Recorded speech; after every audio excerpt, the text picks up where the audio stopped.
میں نے پہلے بھی کہا تھا کہ میں مجھے قطعاً پرواہ نہیں ہے نتائج کی، اس لیے کہ نتیجہ تو میری قوم کے حق میں ہو تو مجھے قبول ہے نا. میری قوم کے لوگ اگر کسی وجہ سے بھی نقصان میں ہوں تو آفاق کو وہ نتیجہ کیسے قبول ہو سکتا ہے؟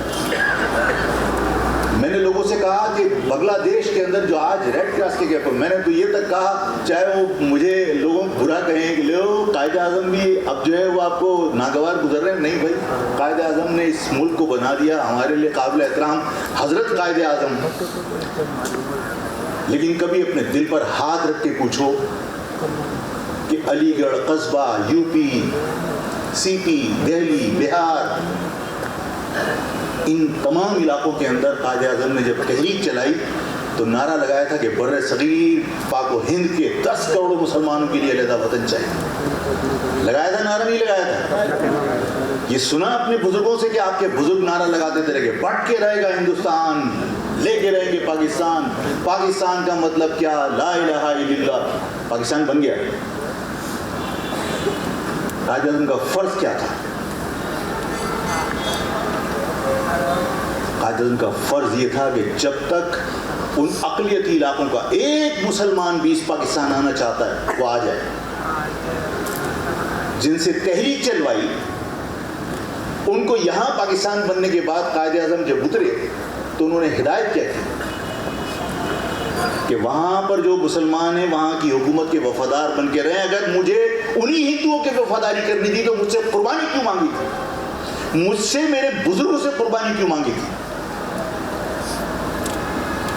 اگر انہی کی وفاداری کرنی تھی. یہی سب کچھ بنگلہ دیش میں ہوا کہ میری قوم کے لوگ جنہیں آج آپ بہاری کہتے ہو وہ پاکستان کی افواج سے آگے نہیں، گلی سے باہر مت نکلنا، پہلے ہم جا کے دیکھیں گے کہ کوئی راستے میں تمہارے لیے مورچہ لگا کے تو نہیں بیٹھا کہیں تم پہ حملہ کر دے. ہم باہر نکل کے دیکھیں گے. اگر گولی لگنی ہوگی تو پہلے ہمارے سینے پہ لگے گی. دریا کا پانی پی رہے نہیں تو مت پینا، پہلے ہم پیئیں گے. کہیں ایسا نہیں ہو بنگالیوں نے اس میں زہر ملا دیا ہو. اس پاکستان کو بچانے کے لیے تمام کے تمام لوگ قربان ہو گئے، مرد قربان ہو گئے. گاجر مولی کی طرح مفتی باہنیوں نے کاٹا اور اس قربانی کا صلہ کیا ملا؟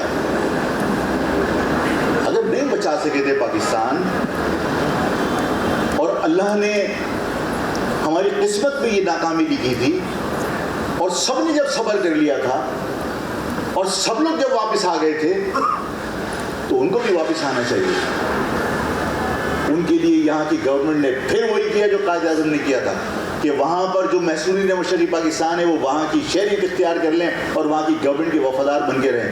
جن کے خلاف تم نے لڑوایا ان کو، جو تمہاری حفاظت کر رہے تھے، جو اس ملک کی بقا کی جنگ لڑ رہے تھے، جو بنگالیوں سے لڑ رہے تھے، ان بنگالیوں کے وفادار بن کے اب رہو. آج وہی عمل دہرانے جا رہے ہیں آپ. 18ویں ترمیم کیا ہے؟ آپ صوبوں سے ان کی خود مختاری چھیننا چاہتے ہو.